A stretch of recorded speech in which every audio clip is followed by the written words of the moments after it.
आकस्मिक और अकाल मृत्यु। परम श्रद्धेय स्वामी राम सुखदास जी कहते हैं, एक आकस्मिक मृत्यु होती है और एक अकाल मृत्यु होती है। दोनों का भेद न जानने के कारण लोग आकस्मिक मृत्यु को भी अकाल मृत्यु कह देते हैं, जबकि वह अकाल मृत्यु नहीं होती। इसलिए दोनों का भेद जानना आवश्यक है। कोई आदमी मरना नहीं चाहता, पर अचानक उसकी मृत्यु हो जाए, अर्थात वो किसी दुर्घटना में मर जाए, मकान से गिरकर मर जाए, सांप काटने पर मर जाए, नदी में डूबकर मर जाए, बिजली से मर जाए, भूकंप आदि से मर जाए, तो यह उसकी आकस्मिक मृत्यु है। कोई आदमी आत्महत्या कर ले, अर्थात मरने की इच्छा से फांसी लगा ले, जहर खा ले, रेल के नीचे आ जाए, छत से कूद जाए, नदी में कूद जाए अथवा अन्य किसी उपाय से जानबूझकर मर जाए, तो यह उसकी अकाल मृत्यु है। आकस्मिक मृत्यु तो प्रारब्ध के अनुसार आयु पूरी होने पर ही होती है, पर अकाल मृत्यु आयु के रहते हुए ही हो सकती है। अकाल मृत्यु अर्थात आत्महत्या का एक नया घोर पाप कर्म करना है, प्रारब्ध नहीं है। जो आत्महत्या करता है उसको एक मनुष्य की हत्या का पाप लगता है, जिसका परलोक में भयंकर दंड भोगना ही पड़ता है। भगवान ने अपनी प्राप्ति के लिए, अपना उद्धार करने के लिए ही कृपा पूर्वक मनुष्य शरीर दिया है। ऐसे दुर्लभ मनुष्य शरीर को आत्महत्या करके नष्ट कर देना महापाप है, बड़ा भारी पाप है। आत्महत्या करने पर भी कभी कभी मनुष्य बच जाता है, नहीं मर पाता। इसमें यह कारण रहता है कि उसके जीवन का संबंध किसी दूसरे प्राणी के साथ है। जैसे भविष्य में किसी का बेटा होने वाला हो तो आत्महत्या का प्रयास करने पर भी नहीं मरेगा, क्योंकि आगे होने वाले बेटे का प्रारब्ध उसको मरने नहीं देगा। ऐसे ही दूसरे का प्रारब्ध साथ में जुड़ा हुआ रहता है, तो आत्महत्या की चेष्टा करने पर भी वो मरता नहीं। अगर भविष्य में उसके द्वारा कोई विशेष कार्य होने वाला हो अथवा प्रारब्ध का कोई उत्कट भोग, अब वो चाहे सुख हो या दुख, आने वाला हो, तो आत्महत्या की चेष्टा करने पर भी वो मरेगा नहीं, परंतु उसको एक मनुष्य की हत्या का पाप तो लगेगा ही, और उसका फल दुख भी बड़ा भारी होगा। जैसे किसी ने जज के सामने बंदूक करके गोली चला दी हो, पर गोली जज को ना लगी तो भी उसको सजा तो होगी, क्योंकि उसकी नीयत तो जज को मारने की थी। ऐसे ही आत्महत्या की नीयत होने मात्र से पाप लग जाता है। आत्महत्या करने वाले को मरते समय बड़ा भयंकर कष्ट होता है, और वह मरने से बचना चाहता है कि मैं अब किसी तरह बस बच जाऊं, पर बचने की संभावना नहीं रहती। उसको बड़ा पश्चाताप होता है कि मैंने बहुत बड़ी गलती की, पर अब क्या हो। इसलिए आत्महत्या की इच्छा करना भी घोर पाप है।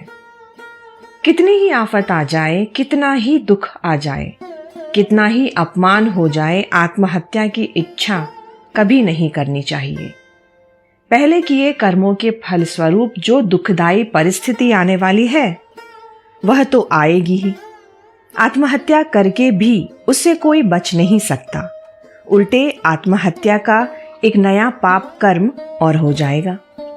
परंतु दुखदायी परिस्थिति को सहन कर लेंगे तो पुराने पाप नष्ट होंगे और हम शुद्ध हो जाएंगे। कोई भी परिस्थिति सदा रहने वाली नहीं होती, न सदा सुख रहता है, न सदा दुख रहता है। सूर्य का उदय होने के बाद अस्त होना और अस्त होने के बाद उदय होना प्रकृति का नियम है। अतः दुखदायी परिस्थिति आने पर घबराना नहीं चाहिए। सुख दुख, उत्पत्ति विनाश, लाभ हानि और जीवन मरण, ये समय समय पर क्रम से सभी को प्राप्त होते हैं। इसलिए धीर पुरुष को इनके लिए ना हर्ष करना चाहिए और ना शोक करना चाहिए। जो होने वाला है वह होकर ही रहता है, और जो नहीं होने वाला वो कभी नहीं होता। ऐसा जिनकी बुद्धि में निश्चय होता है उन्हें चिंता कभी भी नहीं सताती। जब भगवान का चरणामृत लेते हैं तब बोलते हैं, अकाल मृत्यु हरणम सर्व व्याधि विनाशनम विष्णोहा पादोदकम पीतवा पुनर्जन्म न विद्यते।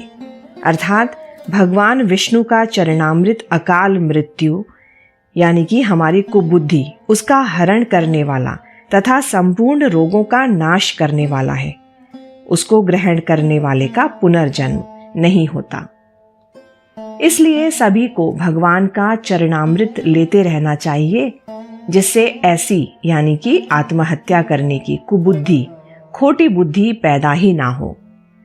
गंगा जल भगवान विष्णु के ही चरणों का जल है, अतः सभी को अपने अपने घरों में गंगा जल रखना चाहिए और छोटे बड़े सबको सुबह शाम उसका चरणामृत लेना चाहिए। अगर एक आदमी दूसरे आदमी की हत्या कर दे तो यह मरने वाले की तो आकस्मिक मृत्यु है, पर मारने वाले का नया पाप है, जिसका भयंकर दंड उसको भोगना पड़ेगा। कारण कि किसी के भी प्रारब्ध में ऐसा विधान नहीं होता कि वह अमुक अमुक आदमी के हाथ से मरेगा। मरने वाला आयु पूरी होने पर किसी भी कारण से मर सकता है, पर उसको मारने वाला मुफ्त में ही निमित्त बनकर पाप का भागी हो जाता है।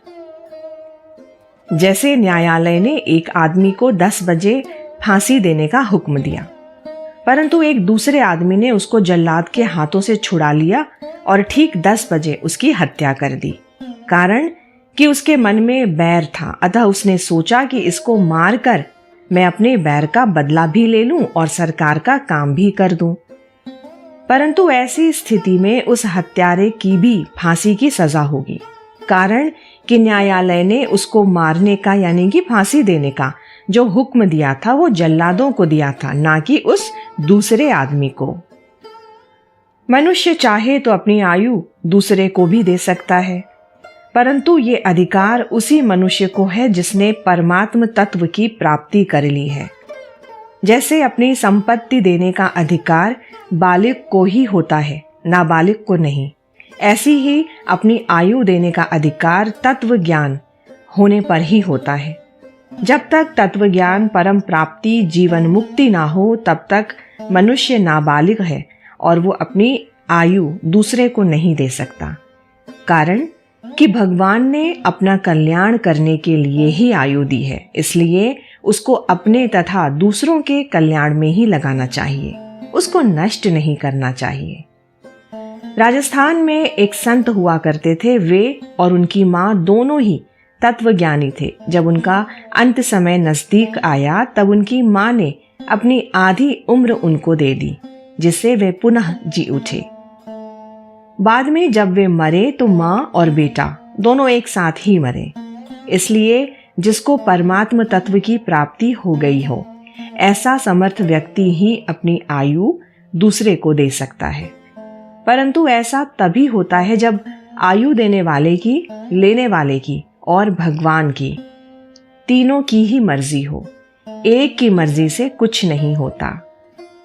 दधीचि ऋषि ने देवताओं के हित के लिए अपने प्राण त्याग दिए, प्राण छोड़ दिए, पर उनको पाप नहीं लगा क्योंकि वे समर्थ थे।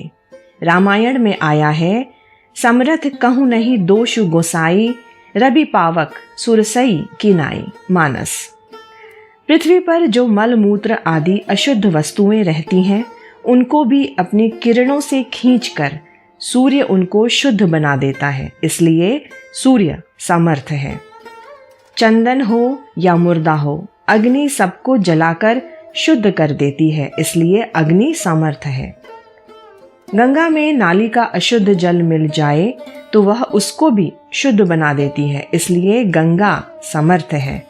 अतः समर्थ नाम उसका है जो असमर्थ को समर्थ कर दे, अशुद्ध को शुद्ध कर दे, अपवित्र को पवित्र कर दे और स्वयं ज्यों का त्यों शुद्ध पवित्र रहे।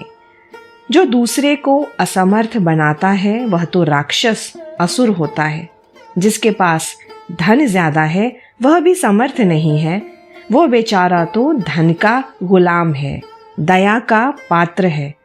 ऐसे ही जिसके पास ज्यादा बल है अथवा ऊंचा पद है, वह भी समर्थ नहीं है, क्योंकि वह बल, पद, अधिकार आदि का गुलाम स्वयं है। उसमें जो समर्थता दिखती है वह उसकी खुद की नहीं है, बल्कि उसको मिले हुए धन, पद, अधिकार, बल, राज्य आदि की है, जो कि बिछड़ने वाले हैं। आगंतुक वस्तुओं से अपने को समर्थ मान लेना बेईमानी है।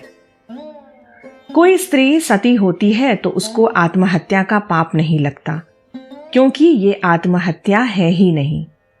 सती होने वाली स्त्री जानबूझकर नहीं जलती, वो अपनी आयु का नाश नहीं करती, बल्कि त्याग करती है। सती होना कोई साधारण बात नहीं है, ये असाधारण बात है। जिसके भीतर सत आ जाता है वह आग के बिना भी जल जाती है, और जलते समय उसको कोई कष्ट भी नहीं होता। वर्तमान समय की एक सत्य घटना है। हरदोई जिले में इकनोरा गांव है। वहां एक लड़की अपने मामा के घर पर थी। उसका पति मर गया था। उस लड़की को जब पति के मृत्यु का समाचार मिला तो उसने मामा से कहा कि मेरे को जल्दी पति के पास पहुंचा दो। मामा ने कहा कि कैसे पहुंचाऊं, शरीर तो अब तक जल गया होगा। उसने कहा कि मैं सती होऊंगी। मामा ने मना किया तो उसने अपनी अंगुली दिए पर रख दी। वो अंगुली मोमबत्ती की तरह जलने लगी। वह बोली कि अगर आप मुझे सती होने से रोकेंगे तो आपका सब घर जल जाएगा। मामा डर गया। उस लड़की ने दीवार पर अपनी जलती हुई उंगली को बुझाया और घर से बाहर निकलकर पीपल के नीचे जा खड़ी हुई। उसने लकड़ी मांगी तो किसी ने भी न दी। उसने सूर्य से प्रार्थना की कि मेरे को लकड़ी नहीं देते हैं, आप ही कृपा करके मुझे अग्नि दो। ऐसे कहते ही उसके शरीर में अपने आप आग लग गई और वो वहीं जल गई। गांव के लोगों ने यह सब अपनी आंखों से स्वयं देखा। करपात्री जी महाराज भी वहां गए थे और उन्होंने दीवार पर पड़ी वे काली लकीरें देखी जो जलती हुई उंगली बुझाने से खिंच गई थी, और पीपल के जले हुए पत्ते भी देखे। हमारे विभाग से भी एक आदमी वहां गया था और उसने इस घटना को सत्य पाया। उसने वहां के मुसलमानों से पूछा तो उन्होंने भी यही कहा कि ये सब घटना हमारे सामने ही घटी है, हमने स्वयं इन्हें देखा है। राजस्थान के दुधौर गांव की एक ठकुरानी थी। जब उसके पति का शरीर शांत हुआ तो उसको सत चढ़ गया। उस समय अंग्रेजों का शासन था, अतः अंग्रेजों के भय से वहां के लोगों ने कह दिया कि हम सती नहीं होने देंगे। पर उसने स्नान करके श्रृंगार करना शुरू कर दिया। लोगों ने दरवाजा बंद कर दिया। राजपूतों के घरों के दरवाजे भीतर से बंद हुआ करते थे, बाहर से नहीं। इसलिए दोनों किवाड़ों की जो कड़ियां थीं उसमें सांकल डाल दी गई और उस सांकल को पकड़कर तथा दरवाजे पर पैर रखकर दोनों आदमी खड़े हो गए। उधर वो अच्छी तरह से श्रृंगार करके आई और भीतर से दरवाजे को झटका दिया तो आदमी सहित वो दरवाजा नीचे आ पड़ा। वो बाहर निकल गई। रास्ते में जितने मंदिर थे उनको नमस्कार करते हुए वो शमशान भूमि जा पहुंची। वहां उसके पति का शव जल रहा था। वहां खड़े आदमियों ने उसको आते देखा तो जैसे कबूतर को पकड़ते हैं ना, ऐसे ऊपर से कपड़ा डालकर उसको पकड़ लिया और घर ले आए।